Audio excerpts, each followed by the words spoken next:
Гешева на тему MPLS Security. Поприветствуем его.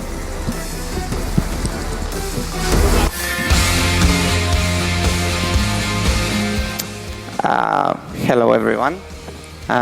First of all, really sorry for not speaking in Russian, but my Russian's really rusty. I come from Bulgaria and I understand most of the stuff you guys are saying, but I can't really talk in Russian. So I do security research for a company called MWR in the UK, and the talk today will be about pen testing MPLS networks. MPLS is basically a service provider technology that I'll be talking about in details in just a moment. So the agenda for today is a quick overview of what MPLS is, some quick retrospection of some previous MPLS research, and then moving on to the interesting bits of this talk, which is reconnaissance for MPLS networks, introducing VRF hopping, which is an interesting attack for breaking out of MPLS VPNs, and then I'll give some advice on securing and hardening MPLS networks, MPLS environments. And of course, a few ideas on improving this research and probably ideas on building up on that research for the purpose of extending it. So what is MPLS? MPLS is the most widely used mechanism, if you want, technology in service provider networks. It's a layer 2.5 protocol used in telecommunication networks, high-performance telecommunications networks, where the reliability of the communication is kind of critical. Basically, this protocol is designed for the purpose of processing information as fast as possible from point A to point B. And the way it works is by looking up labels as opposed to looking up destination IP addresses. And that's where the efficiency comes from, because the structure of an MPLS label is a lot less complicated compared to a destination IP address. And the process of looking up a label in a label information base is a lot less complicated compared to looking up a destination address in a routing table. So that's the main difference. There is only a single longest prefix match when the traffic is handled at the edge of the MPLS network, and from there on, the only transition is based on looking up label values. So a lot of providers, they build VPN services on top of MPLS.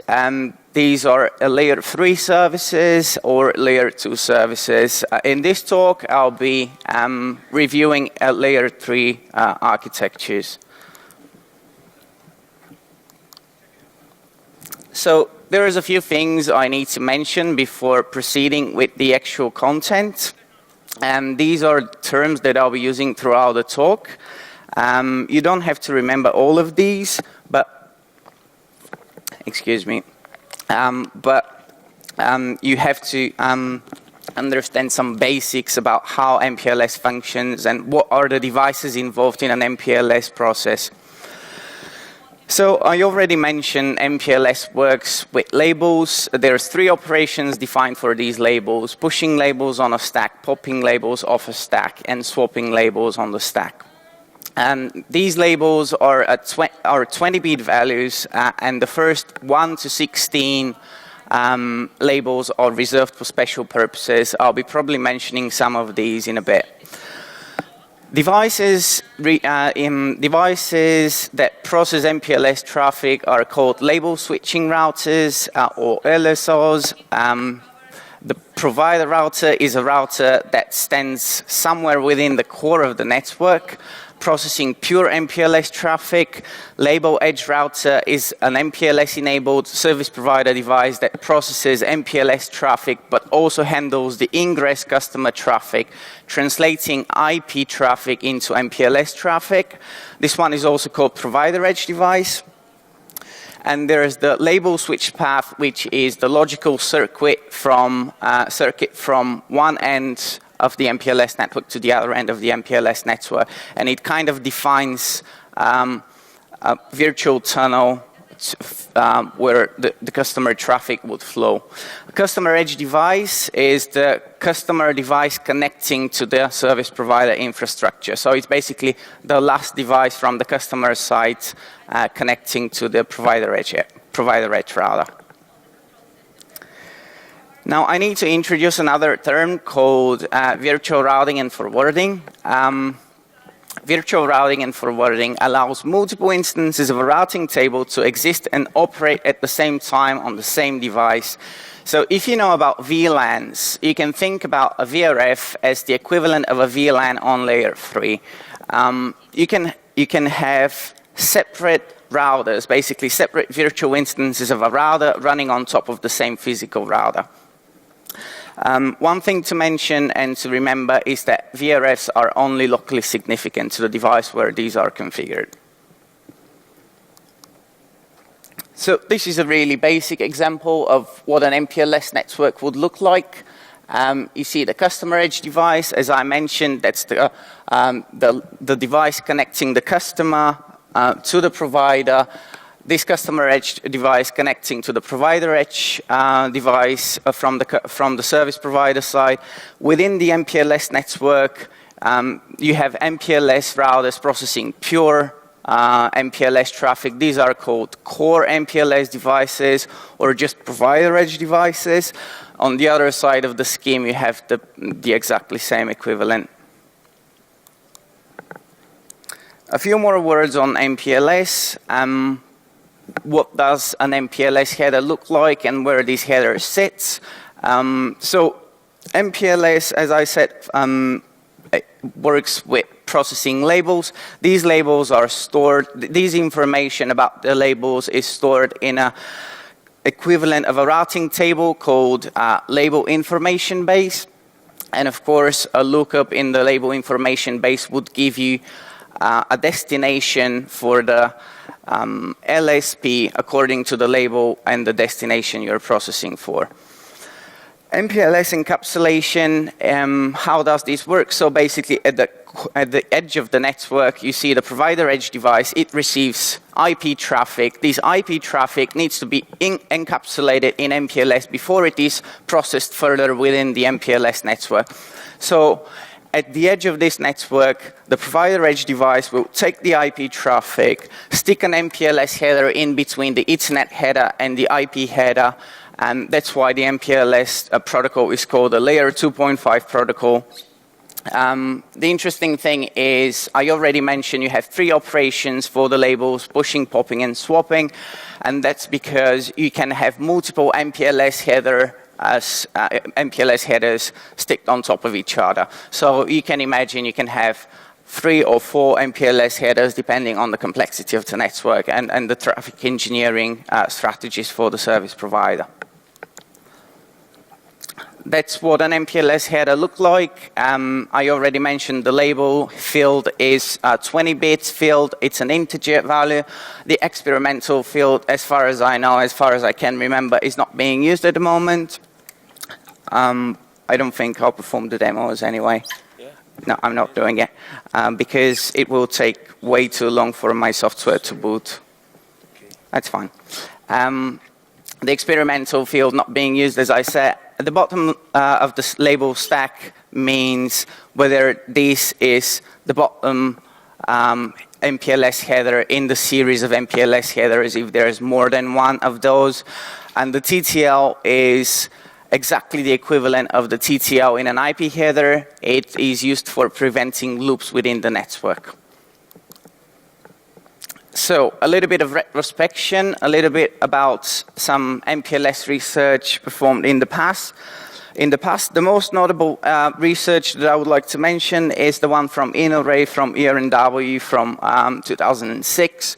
Another really good piece of research is MPLS security overview from Thorsten Fischer from IRM 1 year later.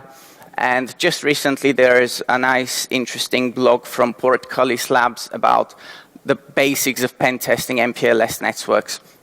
So what is common for most of these pieces of research is that they assume that there must be a misconfiguration in the service provider network to perform most of the critical attacks.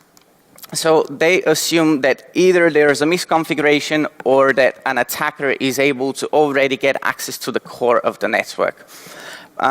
So if you're an attacker and you have access to the MPLS core, it's pretty much game over, because from the MPLS core you can manipulate labels, you can jump via VPNs, and you can kind of mess with traffic engineering strategies in the network. So that's the most common thing for these pieces of research so far. I'm going to start with MPLS reconnaissance. Imagine that you're a client or performing a pen test for an MPLS provider. The most basic thing that you can do right at the beginning is reconnaissance based on the physical connectivity to the service provider device.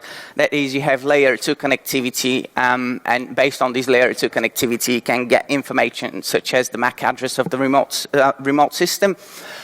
Based on that, you can kind of get an idea about the vendor of the system sitting between you and the MPLS network, which may be useful. Packet capturing may be useful because a lot of providers forget to kind of filter management protocols such as LLDP, CDP, and MNDP. These are layer 2 protocols used for advertising a lot of useful information to an attacker. So, for example, LLDP used by Huawei, HP, Juniper, and other providers. CDP is another one from Cisco, a proprietary one.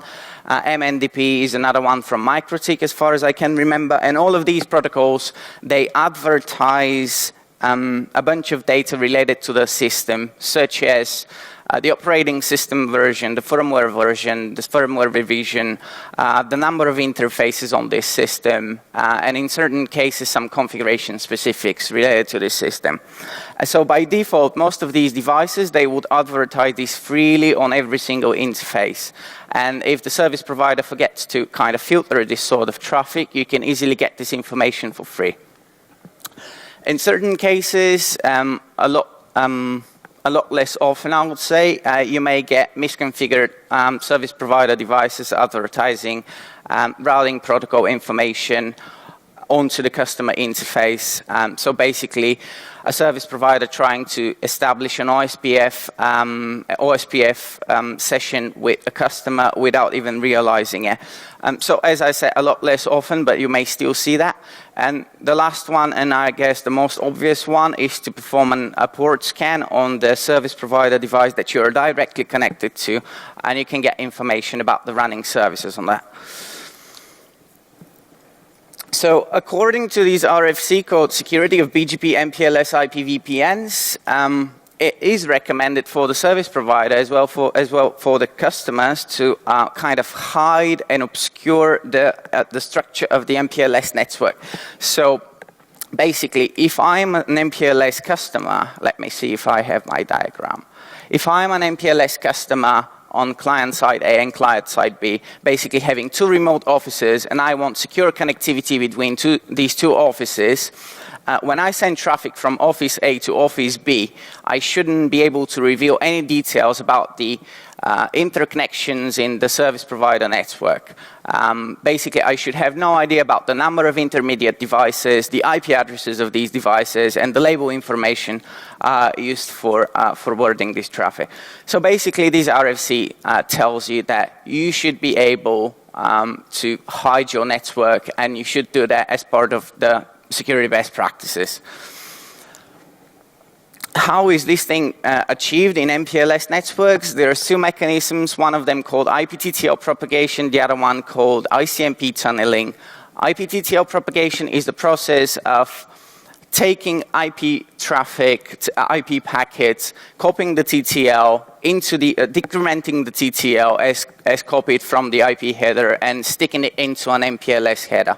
So basically, at the edge of the network, the provider edge device takes the packet, processes the IP header, and takes the TTL. This is enabled by default for most of the vendors, if not for all of them. And propagating the TTL means that an attacker may be able to reveal the number of intermediate devices by manipulating the TTL value. We'll see that in a bit. ICMP tunneling is another one. So imagine, again, let's get to the diagram. I'm trace routing from customer side A to customer side B. If there is an ICMP error message generated along the LSP, along the path between my office A and my office B, this ICMP error message needs to be routed back to me.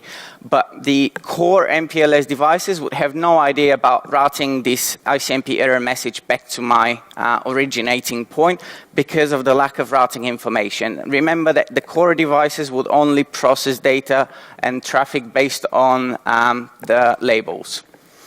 So imagine there's a TTL time exceeded generated somewhere in the service provider network.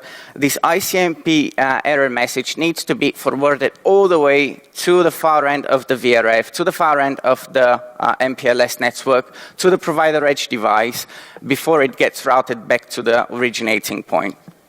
So that's the purpose of ICMP tunneling. If there is no ICMP tunneling, there is no way for an MPLS device to get the error message back to the client. So this is the sample MPLS topology that I'll be using for most of the examples, and unfortunately not for the demos because I won't be able to do them. You have a customer with 2 remote offices connected via an MPLS layer 3 VPN, and there's 1 core device and 2 provider edges. So let's say ICMP tunneling is enabled and IPTTL propagation is enabled as well. This means that I am able to force a provider edge device to use a specific TTL, and this TTL would eventually expire somewhere within the MPLS network. When this TTL expires, there is an ICMP TTL time exceeded message generated, and this TTL and this ICMP message is routed back to me because of the ICMP tunneling being enabled. So in this case, in an insecure configuration, you can reveal the IP addresses for the internal network as well as the MPLS labels used within the MPLS network. In a nutshell, to have a secure configuration, you need to disable TTL propagation and you need to disable ICMP tunneling. You need to disable IPTTL propagation at the edge of the network because that's where the TTL propagation happens, and you need to disable ICMP tunneling all along the LSP. So basically, every single MPLS device should have ICMP tunneling disabled. Now, let's consider a secure scenario where ICMP tunneling is disabled and TTL propagation, IPTTL propagation is disabled as well. So the first and most basic question is, how would I know about the number of intermediate devices between my customer side A and customer side B? That's not really useful information, but it's a good start for us. So a basic enumeration technique may reveal the number of these devices. This consists of pre-encapsulating ICMP echo requests in MPLS using sequentially incrementing TTLs. Again, this applies only to a few vendors that I've been able to test. A certain amount of vendors were unaffected by this particular technique. The prerequisite for this attack to work is for a provider edge device to process MPLS traffic received on an IP interface. Now, this may be either because of a misconfiguration or because of a faulty implementation. Excuse me. So that's the way we craft the packets. Imagine I'm executing this commands. This is output from Scapy. Imagine I'm executing these commands from client-side A device. First of all, loading the MPLS module, which is not included by default. Then preparing the Ethernet frame with the source MAC address of the client-side A device and the destination MAC address of the provider edge device. The next layer on top of that is MPLS, in this case using label 0. And for TTL, I'm using range 024. So basically, this will generate 4 packets with sequentially incrementing TTLs. For the IP layer, I use source such as the client-side IP address, and the destination, I use the destination on the other side of the VRF, which is client-side B. And on top of IP, I stick an ICMP echo request. I guess this would work with pretty much any protocol, for example, TCP or UDP. So the output from this is roughly about that. You can see that these are 4 MPLS packets, 4 MPLS datagrams being sent, and for the first 3 of those, I get an ICMP time exceeded in transit. So basically this means that if I send a pre-labeled ICMP request with TTL 0, the provider edge device would know the number of intermediate devices, and it would calculate it for me, and it would say 0 wouldn't do the job. So then I can repeat this task with incrementing the TTL, in this case 1, and again, the provider edge device would kindly tell me that this wouldn't work as well. This wouldn't work either. So basically, that's the way I can reveal the number of intermediate devices. As I said, nothing really interesting so far, but it's good to know roughly the size of the service provider network you're dealing with, roughly the size of the MPLS network that sits in between your Office A and your Office B. So the next and I guess most obvious thing to do is to reveal some MPLS service provider devices, IP addresses that are used within the internal network. Again, consider a securely configured device, securely configured network. You have no IPTTL propagation, you have no ICMP tunneling. If you perform a trace route from one side of the VRF to the other side of the VRF, you would only be able to see the IP address of your own gateway and the destination address at the far end of the VRF. Now, this is really sloppy, kind of stupid and non-intuitive.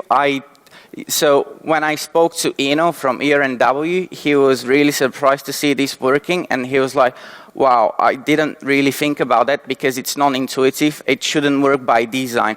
What is this? Is basically sending an ICMP request to the other far end of the VRF, as you can see here. But the only difference is that I enable the IP record route option in the IP header.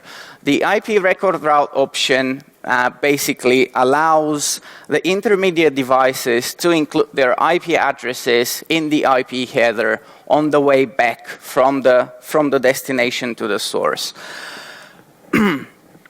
So basically, every single intermediate device should consider the egress interface, take the IP address of the egress interface for this traffic, and stick it into the IPRR header.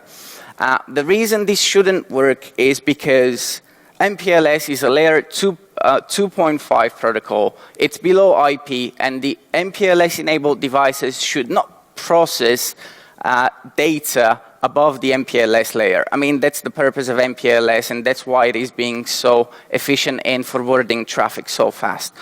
Because it would only look up the label information as opposed to looking up the IP header information. And the IP record route option is included in the IP header.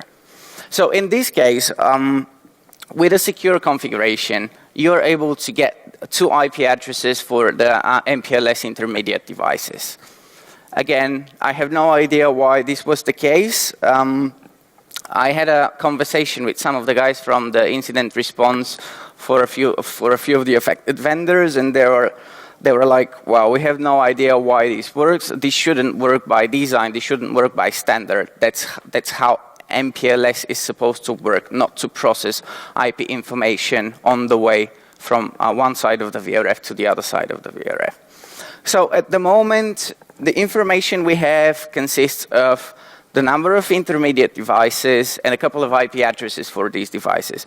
Now, because we know how IP record route option works, it gives us the information that we have the IP addresses for the egress interfaces. So basically, the IP addresses used by the MPLS devices on the way back So when we send traffic, this traffic is being sent back to us, the reply is being sent back to us, and these IP addresses are popped in the IP record route options header, IP record route options field. So one thing we can try is to send IP traffic to any of these intermediate devices. By definition, this should not work because technically we are in an isolated VRF environment that has no overlap with any other VRF, or in certain cases the management VRF, or you can consider the global routing table as a kind of a default VRF. So basically, we should not be able to send traffic outside of our own VRF. In only one, or I think two of the cases, this was not really true. So basically, once we get the IP addresses 0.1 and 0.6, we can kind of intelligently guess the other side of the connection, because in an MPLS network, most of these connections would be point-to-point connections. And if these are properly configured network devices, they should use a /30 subnet mask, which allows only for 2 valid IP addresses to be used on the network. So we can kind of assume what is the IP address on the other side of the point-to-point link. In this case, we can kind of guess the 2.2 IP address used on the provider edge device towards us. And in this particular case, I can't really say the name of the vendor, but we've been able to send traffic directly to an MPLS-enabled interface, part of the MPLS network. Why is this bad? This is kind of bad because a network administrator, a network engineer, would consider the MPLS network to not be accessible from the outside world. So imagine they have SSH running on the MPLS-enabled devices, but they've been smart enough to filter SSH on the customer interfaces, but still allow SSH within the network itself. So in this case, SSH would not be accessible on the customer-facing interface, but it would still be accessible on the MPLS-enabled interface. So being able to send traffic and receive traffic back from an MPLS-enabled interface is bad for that particular reason. As we saw, there's 2 or 3 kind of so far minor issues with MPLS implementations. I tested about 6 or 7 implementations. One vendor was unaffected. A few vendors were affected by 1 or more of these issues, and 1 vendor was affected by all of these issues. An interesting thing to check is basically perform these tests in a network where there's multiple vendors, basically having a provider edge device from vendor X, provider core device from vendor Y, and another provider edge from vendor Z, let's say. Because I assume results would differ because of the various vulnerabilities affecting various vendors. So that was about MPLS reconnaissance. This was the part where we kind of get and gather as much information as we can about the service provider network without any active attacks, without any interruptions or kind of aggressive, offensive traffic being sent. Now, remember I mentioned VRF hopping. What is VRF actually? Now I need to introduce what VRF hopping is. As I said, VRF, you can think about a VRF as kind of a virtualized network. If you know about VLANs, I assume most of you would know about VLANs. So VRF is exactly the equivalent of VLANs on layer 3. You should not be able to break out of your VLAN without using some sort of techniques like double tagging. And it's pretty much similar for VRFs. A VRF hopping would mean breaking out of the VRF and sending traffic onto another VRF, pretty much like VLAN hopping. This would allow for either reaching other customers of the network or eventually sending traffic to an MPLS-enabled service provider device, part of a management VRF. So most of the service providers, they would use a specifically configured VRF for accessing their own devices called a management VRF. If there is no management VRF, you can think about the global routing table as the management VRF. How is VRF hopping achieved? Well, this is achieved by pre-labeling MPLS traffic and sending it onto the provider edge, and relying on the fact that a provider edge device would in certain cases process MPLS encapsulated traffic. Sometimes due to misconfigurations, sometimes due to a problematic implementation. What is a potential complication for a VRF hopping attack? Well, that could be the fact that a lot of service providers would use overlapping IP address spaces for their customers. So in this case, there are two customers. Imagine these two customers, they may have the exactly same identical IP address space. Now, for the sake of the example, I'm using separate IP address spaces, non-overlapping address spaces, but it is absolutely possible, and it would be absolutely fine for a service provider and a customer to use overlapping address spaces. So there are still things we can do with VRF hopping, as I said, attacking MPLS clients or attacking service provider devices. And I'm going to start with attacking MPLS clients. So, as I said, customer traffic is supposed to flow within a dedicated VRF, and different customers' traffic should not mix together. It should flow only within the dedicated VRF. There is no inter-VRF communication by default unless this is explicitly configured via some sort of route leaking. Route leaking means leaking information from one VRF into another VRF, or from the global routing table into a VRF, or from a VRF into the global routing table. But by default, that's not configured. And if you configure a VRF, separate VRFs, these VRFs should stay completely independent without leaking any routes between each other. So attacking other clients means that we'll be basically jumping VPNs or so-called VRFs, and we'll be able to reach other customers' customer edge devices. So this is the example that I'm going to use for what I intended to be a couple of demos, unfortunately not performing them due to some technical issues. So we have customer A who stays within VRF A. We have customer B who stays within VRF B. These are the yellow one and the blue one. Customer A and customer B, they have 2 remote offices each. Customer A's devices are R1 and R2, and customer B devices are R3 and R4.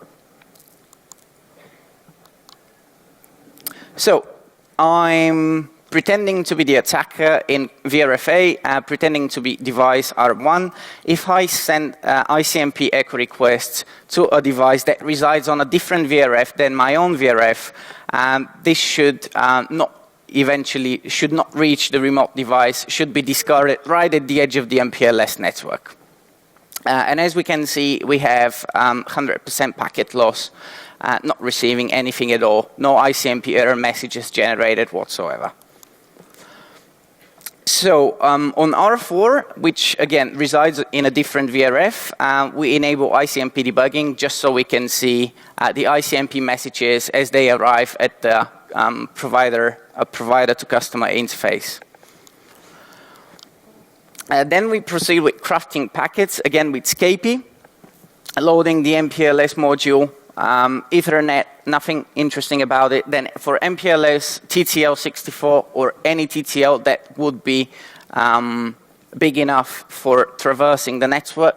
And for range, in this case, I use 1,000 to 1,500. Now, this depends on the size of the service provider network, and it also depends on the vendor systems, on the vendor implementation. Some vendors would start assigning labels from 16, which is the last, the first non-reserved label. Some vendors would start assigning labels from 100. Some of them would start from 1,000.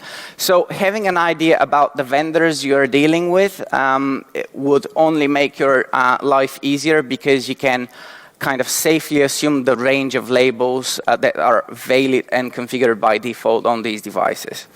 So IP source is the source of R1.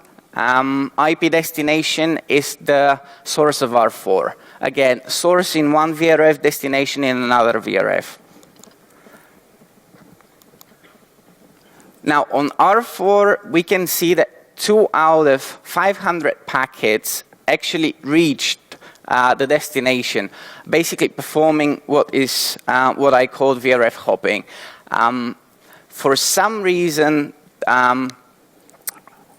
2 out of these 500 reached the destination. Initially, I assumed only 1 would do that, but further investigating turned out that, revealed that due to misconfiguration issues, we can smuggle more than 1 request. In a properly configured environment, I think the result was only a single packet because of the assignment for the labels. Now, this was VRF hopping performed against clients and performed for the purpose of reaching customer edge devices. As I mentioned, there is also the possibility of attacking service provider devices that reside on the service provider network that is supposed to be kind of invisible and transparent from a customer point of view. And as I said, these are either configured to be part of some sort of management VRF, or by default part of the global routing table that you can imagine is some sort of a global VRF. In this case, I already have the IP address for the provider core device, the P device.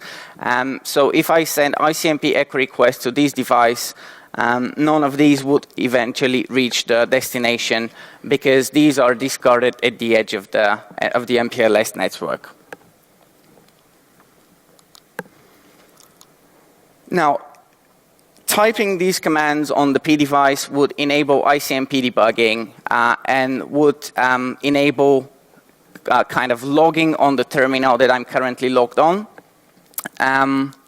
Again, performing this exactly same thing, but only changing the destination IP address to the destination IP address of the provider core device. And this would get me, again, 2 ICMP echo requests arriving at the destination and 2 ICMP echo replies generated at the destination.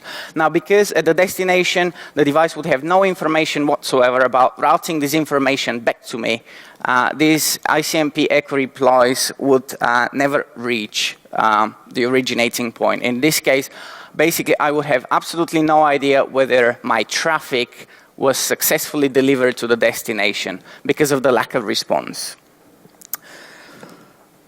Basically, this is the exactly same limitation that you face when you perform VLAN hopping attacks.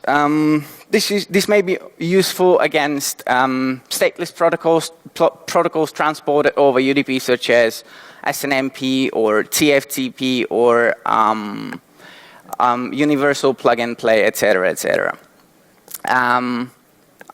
Okay, I'm kind of running out of time. So we saw these are some kind of serious limitations that apply to a classic VRF hopping attack because of the lack of response received at the originating point. What can we do is to consider a couple of scenarios. In this case, a couple of scenarios. One of them relies on a misconfigured, kind of poorly configured customer edge device. The other one relies on a particular network design. Again, kind of poor network design. So the first one is blind C reconfiguration. As you saw, we can send traffic to a customer edge device, but there is no way for us to see the response. So if we have a configuration file for a remote device, let's say in a pen test scenario, and we know that SNMP is enabled on a customer edge device, and this SNMP service is accessible on the customer edge to provider edge link, we should be able to reach the SNMP service, but there would be no way for us to see the SNMP reply.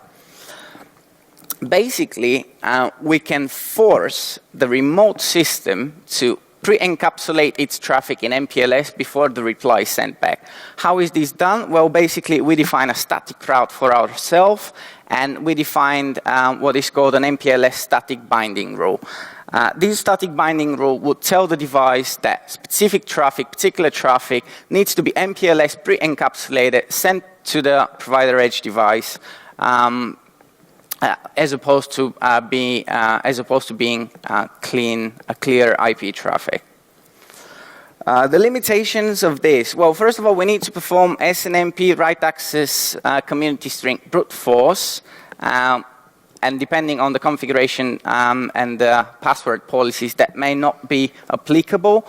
Another complication and limitation is that certain management information bases would have this particular object identifiers as read-only, or would change these object identifiers from version to another version.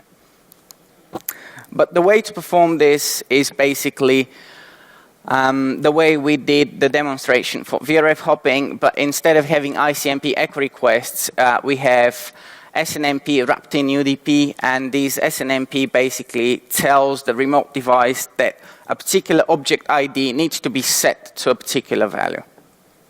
And again, brute forcing, generating 500 packets, having fingers crossed, and hoping that our traffic reaches the destination and that we have the right community string. So in this case, you have 500 packets with only one single community string, but if you have a dictionary list, imagine for every single community string, you would have to send 500 packets. So again, not exactly practical, but still getting us somewhere.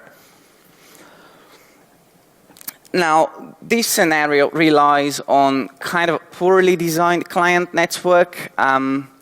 Imagine, as a company, I have remote offices. I want the communication between these two offices to be as secure and as reliable as possible. So I go to an MPLS service provider, get an MPLS VPN from Office 1 to Office 2, but for the rest of my traffic, I would still use internet. And this internet connectivity would be completely separate from the MPLS VPN connectivity. Again, design prerequisites, having internet connectivity via separate link. The attack scenario for that is VRF hopping with a spoofed IP address, forcing the victim into generating and sending responses to an internet-facing attack-controlled device. Limitations, again, that's a poor network design decision.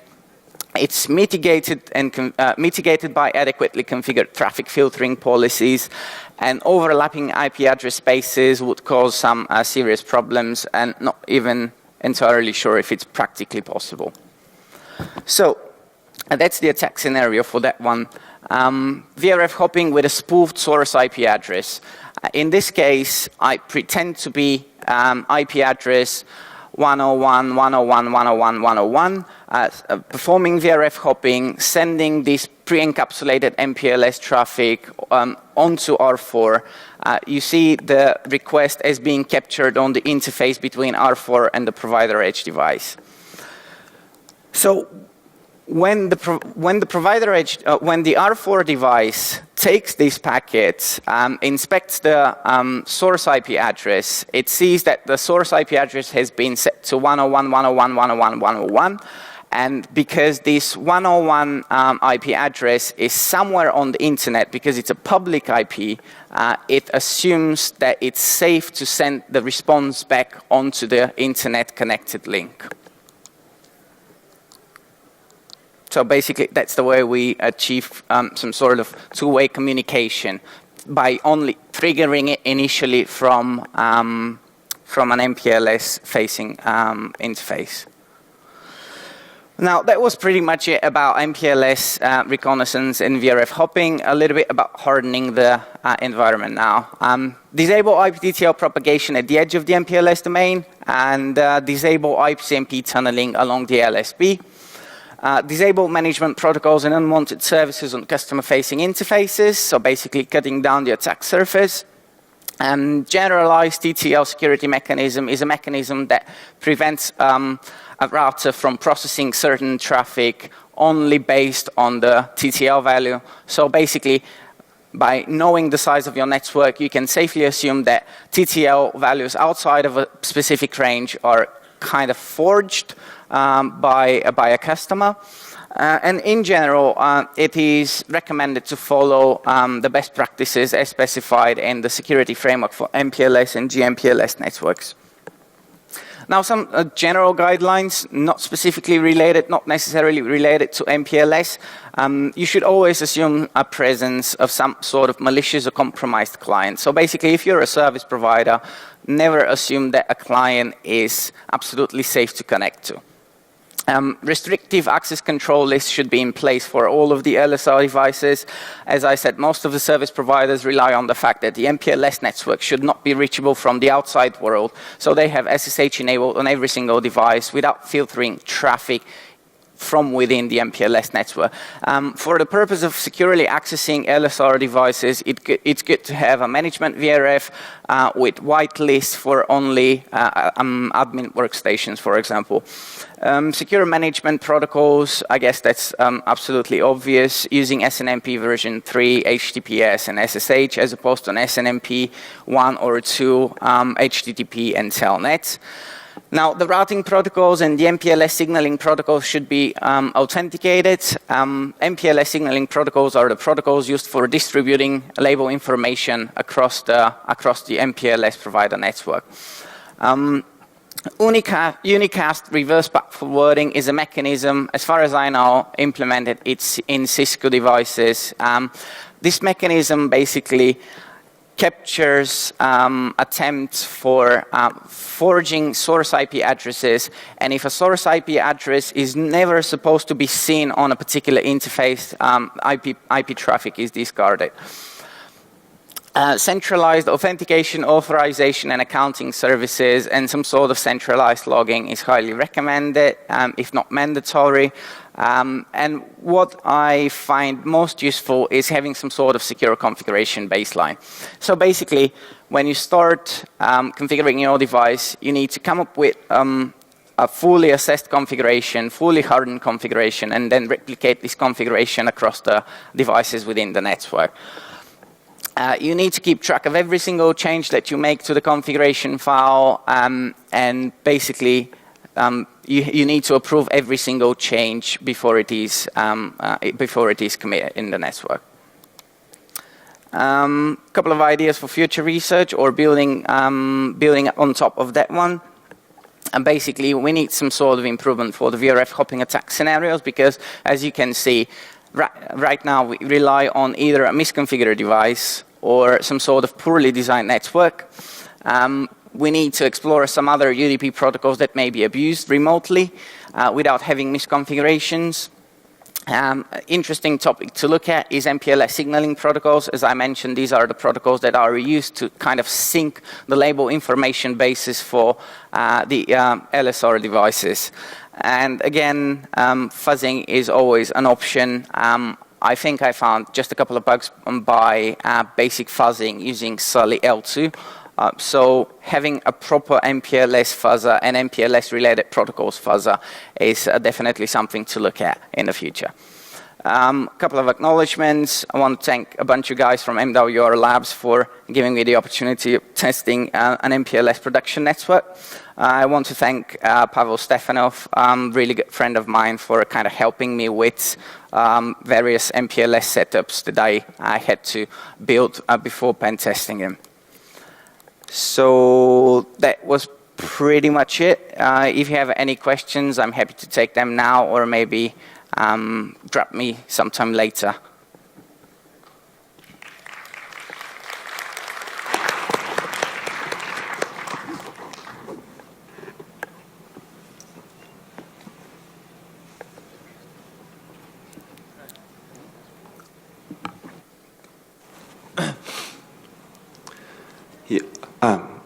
So in your spoofed packets for VRF hopping and the ICMP packets, that actually got the echo replies back.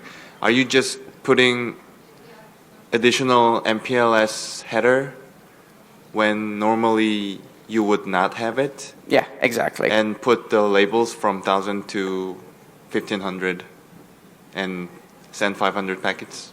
Yeah, that's exactly it. So basically, in certain cases, a provider edge device would not process pre-encapsulated ICMP, pre-encapsulated in MPLS ICMP traffic. But a bunch of vendors were found to having MPLS globally enabled and not having the option of disabling MPLS on a particular interface. So by default, a client, when generating an ICMP ECK request, it would send it encapsulated in IP.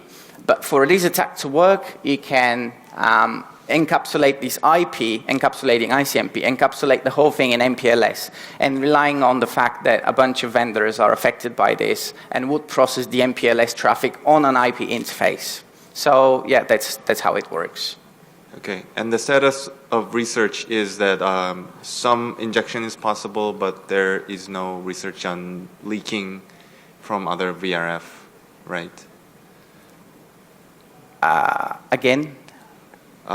So you succeeded putting some traffic from VRF A to VRF B, but was there any possibility of like sniffing packets? Yeah, you're right. So, yeah, I got the question. So yeah, there was no way, I found no way to kind of leak traffic outside of a VRF, or in most of the cases even get a response back. So this is exactly the equivalent of VLAN hopping. Most of the time, if you don't have a misconfigured network or a poorly designed network, you will never receive the request back. Okay, all right, thank you. That's it.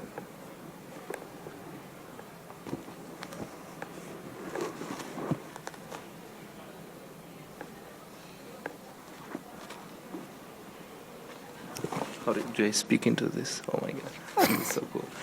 Any in the wild scenarios where this happened, where attackers were caught doing that or trying to infiltrate an MPLS provider to misconfigure the...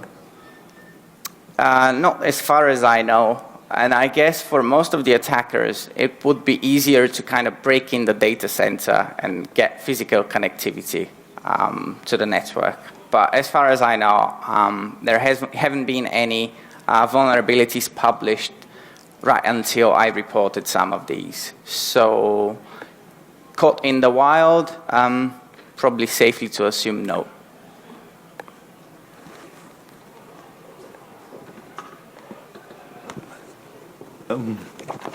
Actually, I would like to answer to previous question because we had once almost the same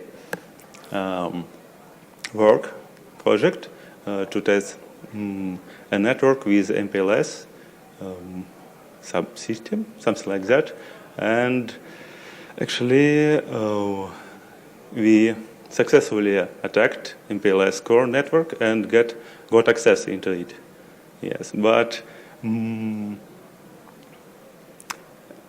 we used I don't know common ways to hack something like.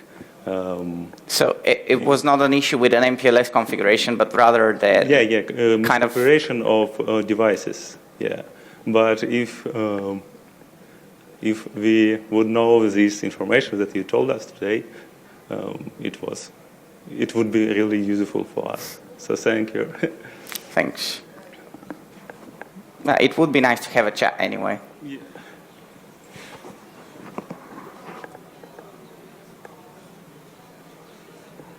Okay, thanks guys.